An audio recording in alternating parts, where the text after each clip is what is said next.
Huh, you think you're gonna get me, Nakaba? No, you won't. What's up, guys? Hope I'm doing. Here we are to do a breakdown/review of chapter 139 of 4 Nights of the which is known as...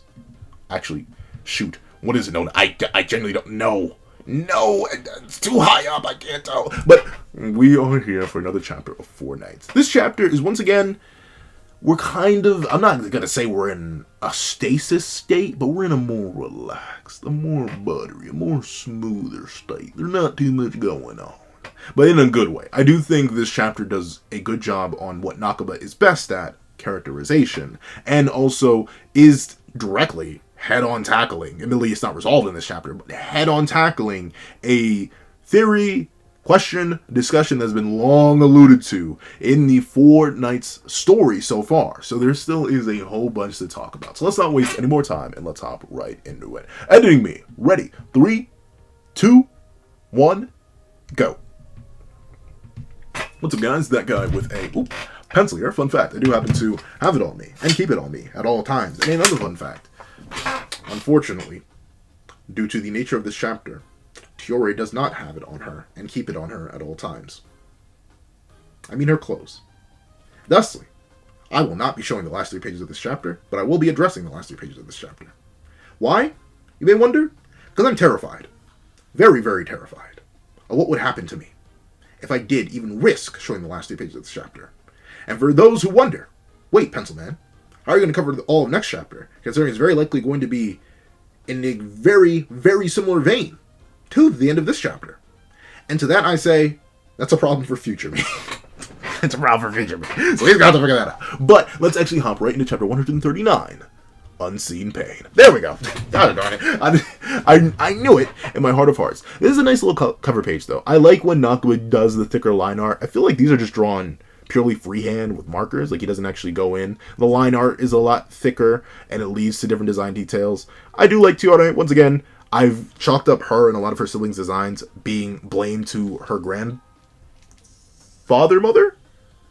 Trees are both. Plants have both, right? Like, they have both.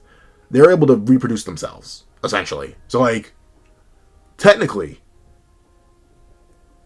Tiore's grandparent is just that, the grandparent. We don't know of Diane's parents. I don't think they ever... I think they're just mentioned to be, like, strong giant warriors.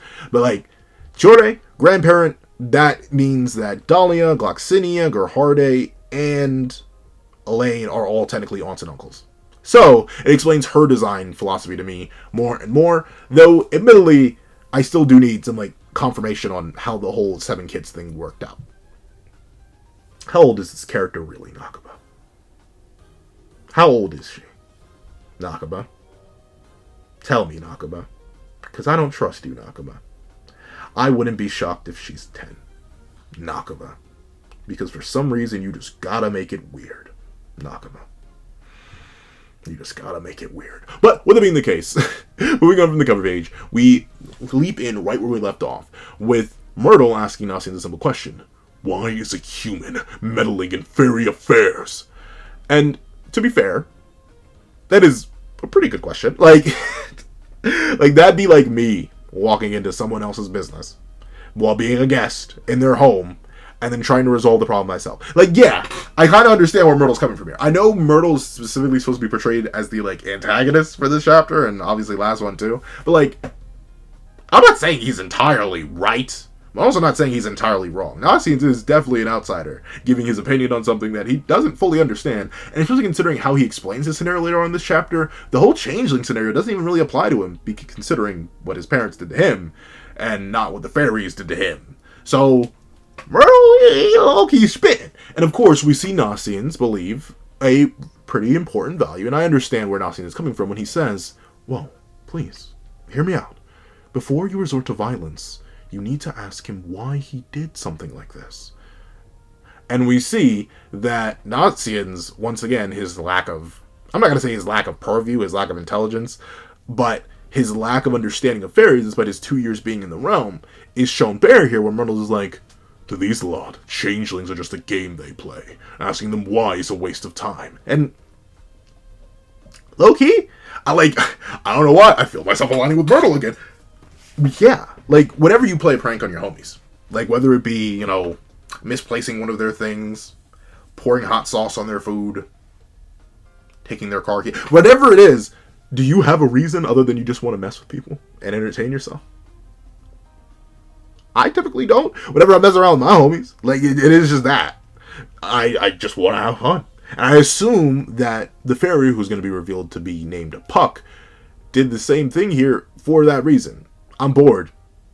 Let's switch out a human and a baby. Let's switch out a human baby and a fairy baby. I'm assuming it's legit just that. There's no other reason. And notably, Puck is never given the chance to give another reason in this chapter, and he also probably doesn't have one. So once again, understand Myrtle's comprehension here. He's like, dude, they just do this because they're mean. So I'll treat them the same way. I understand Myrtle, and we see that Nasien's is like, well, first, we need to return the baby to its parents and get the fairy child back. It'd be easier to ask him to guide us, I think. And it would be. I think without Puck, like if he were to just remove Puck's head here, yeah, they would never find which baby. Like I highly doubt they know the human realm that well. And by they, I mean Myrtle. So yeah, using Puck as a guide makes the most sense. And of course, retrieving the citizen of the fairy realm is also very, very important. So both sides are making valid points here. I understand the more worldly and more sagely view of Nasien's, where he's like, violence is not the answer. We must use all resources to our advantage in order to stabilize and attain a perfect future. And I also understand Myrtle's worldview of like, dude, these guys are just mean and stupid and dumb. And kick him in the throat. And I'll maybe consider him taking me back. As we see, Myrtle declares, who do you think you are? You think I'm not aware of that? Your sight disgusts me, human. Get out of the fairy domain at once. Now, this is where I will admit Myrtle is a little bit tweaking. Just a teeny tiny bit tweaking. Unless, like, a lot of people are 100% believing that Nasien's is a secret Cayenne kid. I'll tackle that in a bit. But, like, Bucko, you may be royalty, dog. You may be the eldest prince, for all we know. Once again, we don't know the birth order. We don't know the age. We don't know nothing. All we know is that there are 7 of them. Like the 7 deadly sins. But, dude, you may be the eldest son of the fairy king and the giant queen. But, Bucko, they approved him being here. You cannot override that. It may have happened to you before. And if it hasn't, I'm glad it hasn't. I hope it never does. But have you ever worked at a place where the person of employment that you're also employed with is the child or nephew or grandchild or something of a person in higher power, whether it be your direct boss or a boss above bosses? They'll typically believe they can boss you around. And the joke's on them. Well, they kind of can, because, they probably can get you fired. At the same time, that's not legally within their rights. And unfortunately, the approval of both monarchs overrides you, Myrtle. Like, it is just how it be, Bucko. Like, this isn't... You can't just command him to leave when he's been approved to stay. Like, you can't do that. So this is where Myrtle... This is like the one point in the chapter where I will 100% agree. Myrtle, he's gently tweaking. He's gently lost his good mind. Because, like, there's no way. And, like, imagine if he did leave. And, like, when Tiore goes back and Nasien's and Diana, when King and Diana are looking for Nasien's, they're going to be like, hey, what happened to our guest?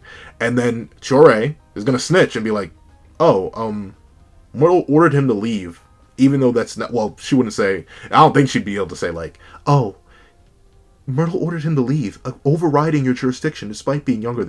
She wouldn't say all that, but he would say Myrtle would leave. Or Myrtle told Nasien's to leave. And then you get in trouble, Bucko. So honestly, you should be happy that Nasien's doesn't dip on you. That could lead to more issues for you. But with that being the case, we see Nasien's...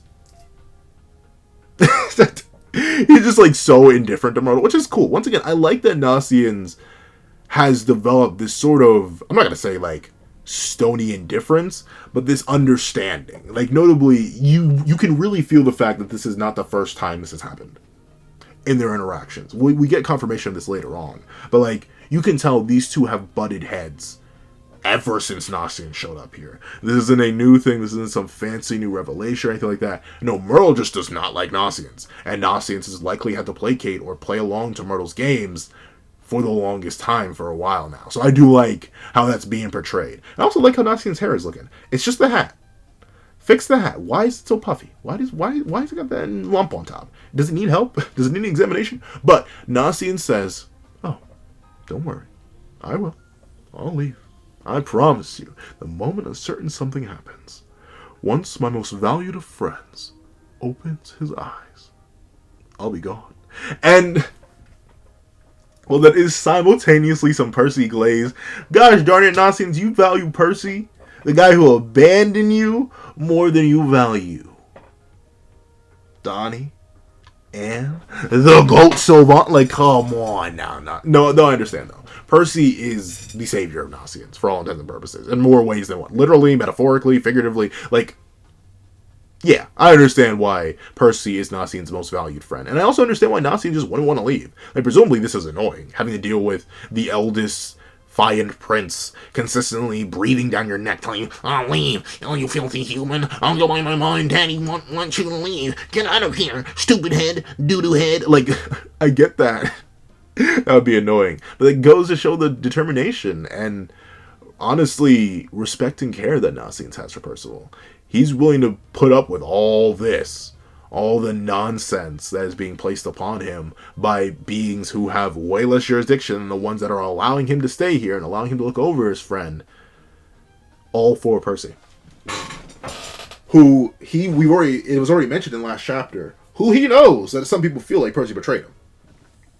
Like Tristan, he's full in all my camp. Well, not full, because admittedly, I'm not full on Tristan's camp. Tristan was like, "Oh, Percy, you stupid head. How dare you disregard Daddy Dearest's wishes. I ought to tear you in from..." Like, that's Tristan's angle.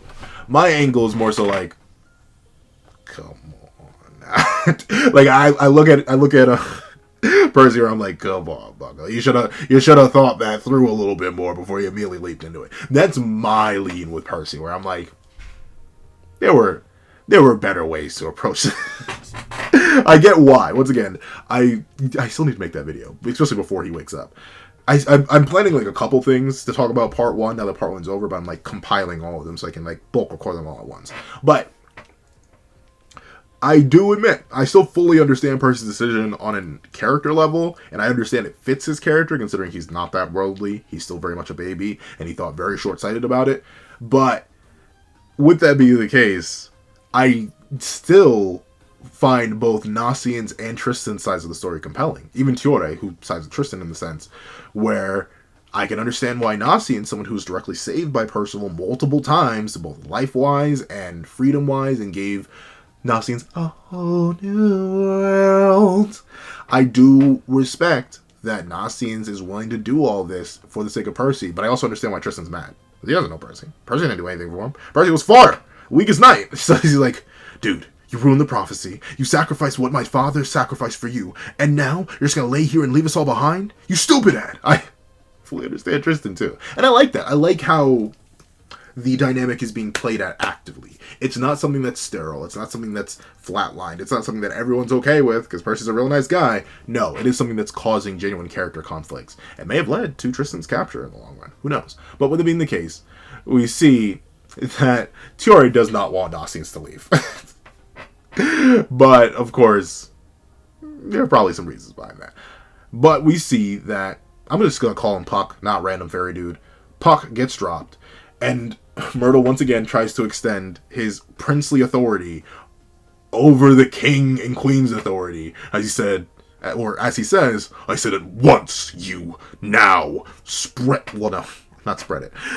Yeah, Myrtle probably wouldn't want Nasiens to spread it. But he's telling Nasiens, get gone! And we see that Nasien's like, I swear, all you people are such brutes. I understand what Arthur wants when it comes to tearing your kind kin from kin, limb from limb.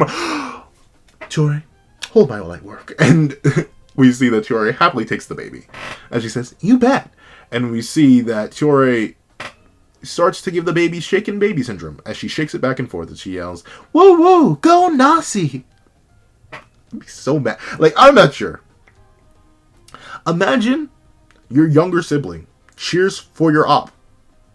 Like, even if you know you're in the wrong, like, presumably Myrtle knows he's in the wrong, right? Like, he knows his parents have given Nasiens full authority. It's not like Nasiens is, like, this invading person who's, like, causing drastic damage. No, Myrtle's just speciesist. Like, there's no excuse behind that. Like, he is generally speciesist for realistically no reason. Like, think about it. He was told stories of what the humans did. He did not experience that himself. We do not know what oppression he's seen, but it seems like he's never really left the fairy realm. It doesn't seem like he has much interaction with humans. He's just speciesist. He may have never left the fairy realm for all we know. Considering we don't see him at the end of Seven Deadly Sins. Well, then again, we don't see Nasien's at the end. No, not Nasien's. We don't see Lancelot at the end of Seven Deadly Sins either. So maybe that's not too good of an argument. But essentially, Myrtle's just speciesist. Like, that's it. So, I get that he probably gets that he knows he's in the wrong. But at the same time, I'd be mad. What do you mean you ain't gonna support me? You gonna support this random? It's human. That really human. How dare you, sister? But of course, we see they square up. And I love how Nasien's, he throws off the bag. He's like, oh, it's time to run smoke. I don't like violence. Nasien's is the epitome of, I'm a doctor. No, wait. Nasien's is the epitome of, I'm a doctor. But he's so ready for it. He really throws down the bag to get ready on smoke. And we see he reaches into them coat pockets. And this is where my favor for Myrtle starts to grow. As he says, oh, so you will draw then. In that case. Look at how he's not mad. In spite of commanding Nasien's to leave, and in spite of clearly wanting that demand to be met, rather than be angry with the fact that Nasien's is pulling out on him, getting ready to throw it down, he's actually grinning. He's like, go ahead. Okay, try it. Whip it out. Go ahead. Slap it on something. Let's see you do it. I actually like that. It's a very nice little way. And it reminds me of his uncle. Notably, Dahlia is a character who gets super limited screen time. And I've watched Cursed by Light like once. I really don't like that movie. Well, not necessarily. It's not like I don't like it. It's just I'm not a big fan of it. So I haven't seen it too often. But one of my standouts, one of my remarkable characters, one of the things that has stuck with me ever since the movie came out is Dahlia's character. I really like Dahlia's character. One of my favorite things about Dahlia is that he was a smoke demon fairy, which is something that doesn't really exist. Hellbound was a smoke demon, but that was for like moral, righteous reasons, and he went too far. King kind of was a smoke demon, but that's only when his people are threatened. Gloxinia wasn't really a smoke demon either. It's just, once again, he thought his sister got by the humans and he went a little bit cuckoo crazy. Cuckoo for Cocoa Puffs, if you will. But no, Myrtle, just like Dahlia, seems to be, and not only does he look like Dahlia in terms of the buffness, in terms of the facial structure, in terms of the hair, but also in that mentality of like, oh, okay, you wanna put your dukes up there, let's why I oughta that. I like that. I don't know. It's just my preference for those kind of characters who enjoy the battle, enjoy the conflict. And we see him declare, I won't hold back, as he lunges in on Nasien's. Though shouts to my boy, he actually manages to genuinely weave. And remember, this is all base Nasien's. No Ceranos amps, no nothing. Which is good. I do think that is a quality of life improvement that a lot of our casting crew has genuinely grown stronger over the 2-year time scheme. I was worried that a lot of them would plateau, but Donnie's shown his strength growth, Anne's shown a modicum of her strength growth, Nasien's is showing his strength growth. All of that is fantastic. The 2-year time skip isn't useless, essentially. A big thing that a lot of people complain about for Naruto's 2-year time skip is that it feels like other than Sasuke, no one really changes.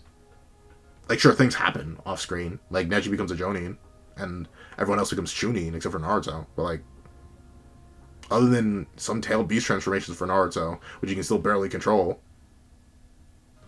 not much changes. And I guess Sakura becomes more of a medical ninja, which is also a big change for her, but it doesn't seem too relevant immediately. Meanwhile, the increases of these characters' power and their ability and combat ability has been shown very, very quickly, and I do like it. And we see that Myrtle, once again, he starts to go to work. He switches between the one-handed and two-handed style a lot. Well, actually, no, this is still one-handed, but I like how he guides the blade's motion, like, with the other hand. And we see him swing, and notably Nasien's, he plays a pretty solid game of defense. Of course, it's still a little bit rough for Broski, but he manages to tank the hits and stand on his feet. And then he coats the blades with his magic. Though notably, we don't know which magic he's using here, but considering it is most likely a destructive type magic, considering Lance, well, back when he was sent, I was like, hey, coat them blades if you want to get a little bit stronger. This is the whole magic ant thing that he was talking about before. These may be Nasien swinging with upwards of 10 times his basic abilities, which is going to make what Myrtle does even more impressive. As you see, Myrtle says, that's what I like to see. But you think you think those cheap knives will beat me? So, once again, Myrtle, he's low-key a battle fiend. He seems, in a similar way to his sister, ironically enough, it seems like he seeks and enjoys conflict. Like, notably, I chalked Chiyoda up to just being childish at first, But no, she loves to rile people up, to get under their skin, to poke at those little layers that exist. She likes to mess with people a little bit. I'd say even more than her mom ever did, and more than King especially ever did. And it seems like, in a way, Myrtle's inherited the same thing. He's like, come on now, really? That's all you got? You really squaring up to me like that, for real, for real? I like to see it. I like to see you try and box with me, but Bucko, you really think you like that for real, for real? You gonna beat me with some cheap knives? Come on, man. I like that. I love this characterization, especially for a character that is the kid of King and Diane, right? Like, admittedly, Bond was a smoke demon, so his son Lancelot being a smoke demon makes sense. Understandable. Have a nice day. Tristan. He's only a smoke demon and demon mark, gosh darn it. That's sad to me. But still, he's his mama. I get that. But notably, Myrtle, and by proxy Tiore, outside of sharing, well, Tiore is just like her mom's face with a new hairstyle.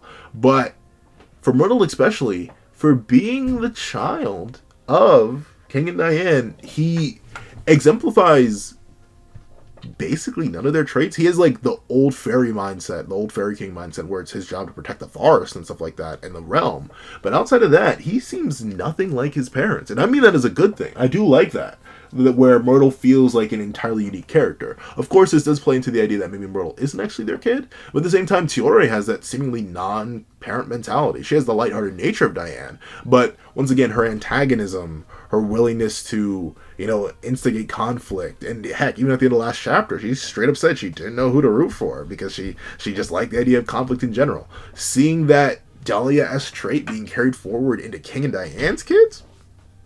Good stuff. And unlike Lance and Tristan, where I think the carbon copying of one of their respective parents was kind of necessary in order to balance their role in the narrative, since Myrtle, since Tiore, and since all the other Cayenne kids can't enter Camelot, which is most likely going to be a major set piece, like presumably we're going to have like probably a 100 chapter span in just Camelot, most likely. I do think it's nice that we get these characters whose personalities align more towards that antagonism, towards that conflict, towards that need for battle, that need for strife. Because it allows for more quick interactions between these two that we wouldn't get if Myrtle was more passive. I think that's great. But we see that Myrtle and NASIENS, they go bang for bang, bar for bar, band for band. And we see Myrtle goes with the overarching spin. He goes spin move and immediately spin moves on NASIENS and knocks NASIENS' blades away. Both of them. Once again showing that in spite of his ability to amp his magical sword, amp his swords with magic, his little cheap knives as Myrtle calls them, Myrtle just in overall raw strength is clearly superior. Which I do think makes sense, right? He's half giant. Notably, I would be a little bit more disappointed if he was just pure fairy, but considering he's half giant of what what basically is the strongest giant to ever exist, the strongest giantess to ever exist, it makes sense that he has so much raw brute strength that he could even combat NASIENS who's amping his weapons, while he himself is just wielding generic blade. I like it. And we see that he goes, "It's no use!" I'm sorry, he says, "It's over now!" as he lunges in. Notably, Tiore wakes the baby by screaming, "Nasi!" And NASIENS is like, "I didn't want to have to do this, but you forced my hand," and starts to enchant Henbane and Henbane. No belladonna, interesting. Yeah. Henbane and belladonna has been a thing. I was about to say, maybe it hasn't been, but he goes for the double Henbane here. Very, very impressive. I wonder why no belladonna, but maybe belladonna is more lethal, so he doesn't want to go for it. But we see he throws out 2 needles, and they... The royal fairy prince has fallen to the invading human. Every single... But essentially, the 2 needles pierce Myrtle's chest, specifically both on the left pectoral, which is hilarious to me. But we see he's like, "Are these needles? No, they're swords." Well, what do you think they are? But of course, we see that Tiore just has no regard for human life. Like, don't. I mean, at the same time, I understand to a point. Like, notably, I was tossed up and down as a baby, but like Tiore, that's not your baby for one, and 2, if you drop him, he's cooked. He's cooked, Tiore. Please put the baby down. But we see that NASIENS was like, "Well, it's unfortunate, But you had to run into me, Himothy, and that's going to be the end of it. You'll be too numb to move for a while. And as he walks up, Chad walking, let me take a sip, because, he's looking clean, he's looking better, he's looking smooth.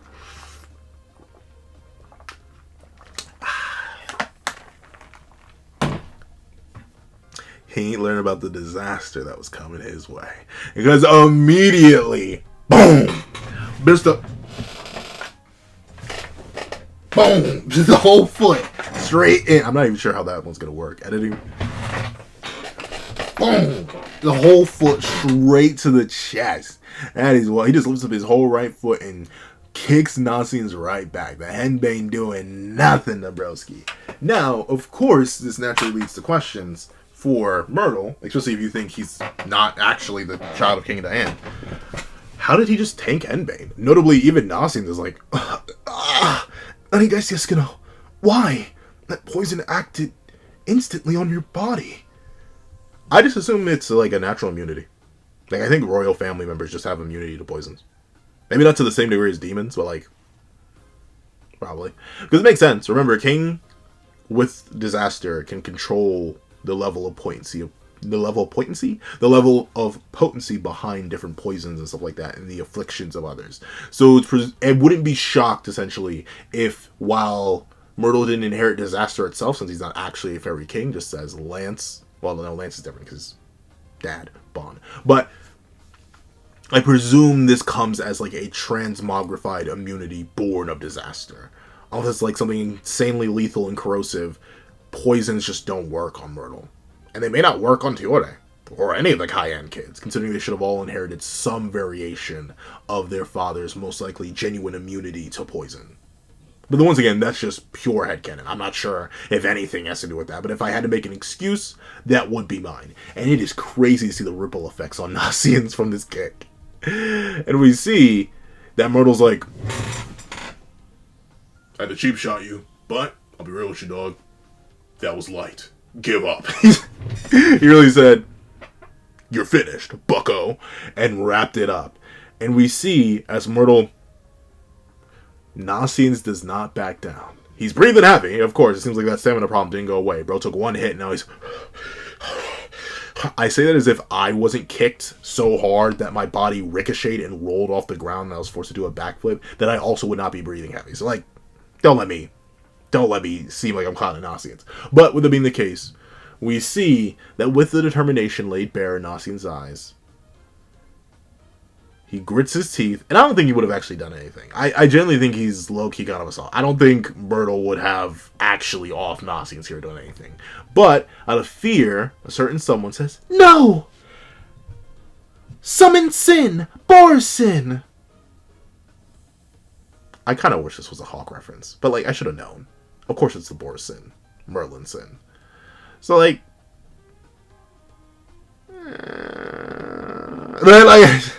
why do I find myself missing Hawk, bro? Of all the characters I miss, why is it Hawk? I think it's just because I know he's alive. Like, it's like, I have no hope of seeing Escador again, because he literally got cooked. He's now a horse. But, like, at the bare minimum, at least, there was hope. There was hope that it would actually be Hawk. But no, it's just the tattoo made manifest. But with that being the case, Tiore does reveal her magic, in the manga at least, the ability to summon the respective creatures of their respective sins. Tattoos, in particular. I wonder how that manifested in particular. Maybe it's just an after effect of the magical tattoo that everyone laid on them. But with that being the case, that's interesting. I wonder what happens when she summons the Ouroboros. Or the bear. Or anything, for real. Because... look at the pig. It's even bigger than her. Like, and don't get me wrong, Tiore's not the most massive creature out there, but she's not necessarily tiny either, especially for like a fairy a fairy giant hybrid. Just a fairy. I would say fairy giant hybrid. Giants are huge. But for a hybrid, she's relatively big. So the fact that the Boar Sin ends up being bigger than her is impressive. And we see that Myrtle's like, dude, Tiore, don't meddle around in a man-to-man battle. Man-to-man? Are you sure about that? But with that being the case, we see Tiore say, well, I'm going to, alright? And she launches it hard launches, direct sow hit, and smacks. And the crazy thing is, this is not direct. Like, it runs across the ground and then still knocks Myrtle away. So I'm not sure if that's a testament to Tiore's magical ability and its strength and potency, or it's more being like, man, I don't want to make my sister feel bad. I'll take the hit. Oh! And he gets smacked by the pig. I don't know. Either way, I think it's funny. But with it being the case, we see him smash into a mushroom. And Tiore thanks her own magic, which is still interesting. But we see we see Myrtle rise from the rubble and say, Tiore! How dare you hit your elder bro? Oh shoot! I'm feeling lost. Oh no, the sauce! Oh, the sauce! Why am I so lost in it? And we see Tiore, seemingly enough, maybe this is the Henbane, the twin Henbane combo. Maybe this is the hawk that hit him, the ham hawk, the Morrison. But he does manage to shake off whatever delusions or mania he was feeling for half a moment there, which is good. And we see that Tiore returns to Nasien's hat as she asks, "You alright?" And we see that Nasien's like, "Ooh,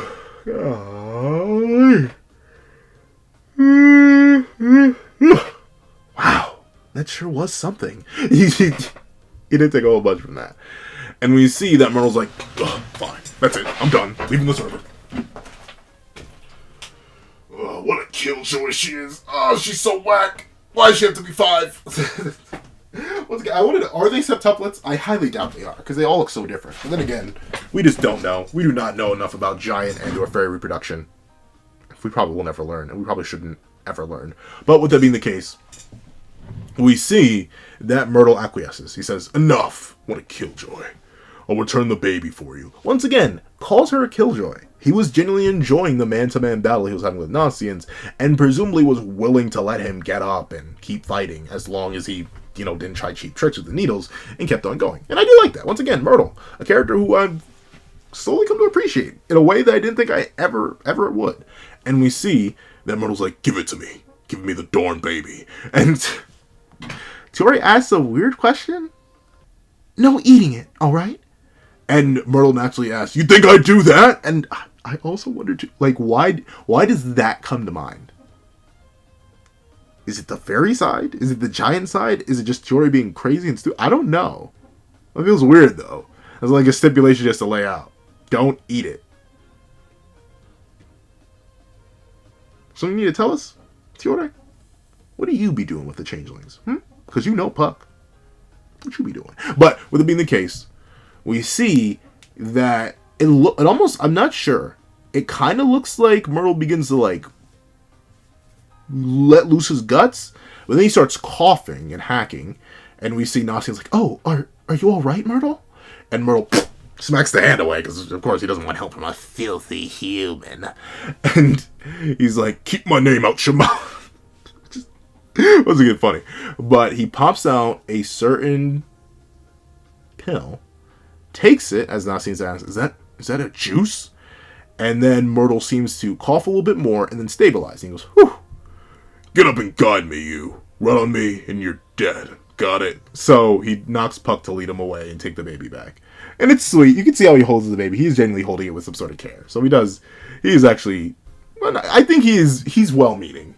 He's just very, very biased. He's very, very speciesist, which is unfortunate. But hey, it'd be like that when it'd be like that, especially when it'd be like that. And I can understand, especially considering the stories he's likely heard. The fear of humans would have to be high. But, and obviously with the whole Arthur Camelot scenario going about, it probably makes humans even less appealing to fairies as a whole, and less appealing to Myrtle as a whole. But I think ultimately ended up liking Myrtle. And I think, at least consistency-wise, because it's my type of character archetype that I prefer more than Tiore's character archetype, I think Myrtle's my favorite Cayenne kid so far. Of course, the competition isn't steep. It's like 2 characters. But still, I know you're all be like, what about the other 5? The other 5 aren't real. They're set dressing. But with it being the case, we see that Nasien reveals, like I mentioned earlier, "I first came to the Fairy Kingdom 2 years ago, but Myrtle's treated me as a nuisance the entire time." So once again, yeah, this seemingly enough isn't the first time this has happened. This may be the first time they've actually fought over it, which is nice. But we see that Tiore says, "Oh, it's all in your mind. Myrtle's cops an attitude with everybody, including mom and dad," which is crazy. But we see that Nasien's like, "Oh, do you really think so? Because normally he's quite kind to the other fairies, which seems legit, right? Like, he does seem like a relatively chill dude. It's just, as Nasien points out, I do think my, humanness is a factor here. Fairies generally have a tendency to stay on guard with us. For good reason. Humans do tend to, harvest fairy wings, so I can't necessarily blame the fairies for being a bit wary. But it has been 2 years on Nasien's. Myrtle. If he wanted to take some wings, he would have taken them. But we see that Tiori's like, fine. No, I'm not going to go with it. It's not just fine. Well, maybe some fairies are like that. But there's me, and my mom, and my dad, and all my siblings besides Myrtle. Besides Myrtle, so hilarious. Besides Myrtle, all love you, Nasie. And Nasien's questions. He's like, you really think so? Because sometimes the fairy and giant monarchs give me the scariest looks. I'd like to believe I'm imagining it, but he's clearly not. We saw the terrifying looks that they gave that boy when he walked into their domain. Though actually, they were smiling at first. It's just they do go flat-faced when looking at Nasien's, which does have a bunch of different connotations. If you think it's the Cayenne kid thing, then maybe they're recognizing him, though I'd be shocked that it took him this long to recognize him and not tell him anything. Or two, I'd be shocked that he hasn't discovered any fairy abilities. That's the only weird thing about Nasien's being a Cayenne kid. No flight, no nothing. It's just poison mixer, which once again could be a logical extension of disaster. It just minimized, but I don't know. Seems a little bit strange. The other thing that I've seen that was in last week's comment section was the idea that maybe King and Diane are looking at Nasien so hard is because, due to their control and understanding of nature and life itself, they can see Nasien as a short life ahead of him due to his ability in poison mixer. Which could be interesting. I'm very interested to see where that could go, if that actually ends up being the case. We don't actually get it confirmed what King and Diane are all over. Like, we have no clue, which is nice. I like the mystery, the build-up, the intrigue. Nasiens. You're going to go through it, Bucko. I can feel it. But, with it being the case, we see that Tori asks, well, you are, okay? It's not that deep. Now keep going on like that, and you'll never get your hat back, alright? And we see Nasien like, I swear, I'd make fairy stew if she wasn't royalty. Hey, please, wait a minute. Come on, Tiori, wait. And we see that Tiori admits, if anything, I don't understand you, Nasie. Why do you defend Puck, or the fairy who changed out that baby? And Nasien's is like, huh? And we see Tiori says, honestly, Puck went too far this time. It's a huge stress on both the parents of both children. And Nasien's asks, why did I defend him? Well, I'll agree, he deserves to be condemned and receive punishment for his actions, but I was abandoned as a child. And I love how that seems to get the first serious reaction of Tiori, period, out of the 2 chapters we've had her. And he says, don't know why my parents decided to do away with me, but I don't think it matters, frankly. For me, spending my younger years even, with Ordo and my sister, then getting to meet Percival and my friends, I couldn't be happier. Maybe others think I have a rough life, but if anything, I'm angry at everything else but that. I'm actually kind of glad my parents did what they did. So Nasien is equivocating his situation of being abandoned with the baby situation of being kidnapped. It is not the same thing, Nasien. It is not. And we see that even Tiori's like, and that's why you were taking Puck's side? That makes no sense at all. And Nasien's like, yeah, probably not. And unfortunately, no, I say unfortunately as if that's a bad thing. But like, I do kind of have to agree with Tiori. That doesn't really make sense. It's 2 fundamentally different situations. Like, yeah, you were abandoned, and then you got raised by another human and a giant in a fairy area, versus, 2 human parents who would likely, like a baby, switch from their babies. But, with that being the case, we do see that they are at a lake. And this is the end of forever. As we see Nasien's declare, oh, what a pretty lake. And Tori reveals, oh, that's Lake Oloroso. Oh, I keep saying Oloroso. Oloroso. Its waters are super relaxing, make your skin shiny, and release the bonds on your heart, too. What does that mean? Tori, what does that mean, Tori? What do you mean release the bonds on the heart? But I wonder if this is just me reading too deep into it. It probably is, but Oloroso. Oslo Row.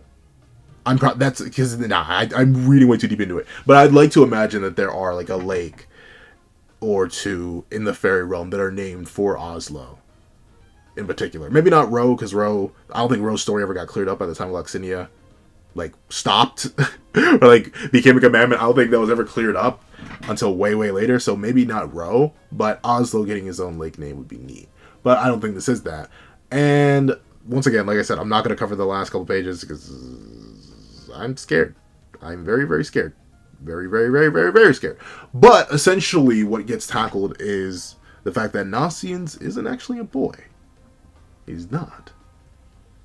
He may be something else. And that is the end of the chapter. Notably, that is a plot point that's been hinted at for a minute and a half now. Like, we've been known. Like, Nazi, it's okay. We've been known that something was up with that. It's been from volume extras to in-story stuff to side chapter stories. Like, it's been a while. Whether or not Nazi is a girl or a Gotha situation where he's a puppet, though admittedly I don't think he's a puppet because we've seen him, like, drip and he drinks stuff. So I don't think he's a puppet. I think he may just be a girl or something in between. And either way, that's very, very interesting. It's a nice, well, not necessarily a nice layer, but it's a nice point to wrap up on the character right into early part 2. Though, once again, admittedly, I still don't think Nasien's anything up with Percival, even if he is a girl. Because Anne's right there. Which is unfortunate. However, overall, quite the W chapter. Like I mentioned, not too much truly happens here, because it is just the resolution between Myrtle and Nasien's. But, like I said, Myrtle's characterization carries it. Nasien's characterization and understanding of himself carries it. And even Tori with a little contribution. Overall, a very, very, very W chapter. If you made it all the way to the end of this video, please leave Hawking. Like Hawk, Hawk, ing, I-N-G. In the comment section down below. Other thing is what you're watching. Please leave a like, share, comment, and subscribe. Make sure the notification bell so you don't miss out on any videos that come on the channel. Also, I do have a page down below where you can support me for as low as $1 monthly. Things like exclusive videos, early content, and more. Also, I become a member of the channel for as low as $3 a month to get the same perks and more. Some of those perks will include the live reaction to this very chapter, ad-free variations of all my videos, and if you become a $25 patron or a $25 member, you can order whatever video you want. I now like to thank you so much for watching once again, and I hope you guys have a wonderful day. This is Dagger the Pencil, writing off.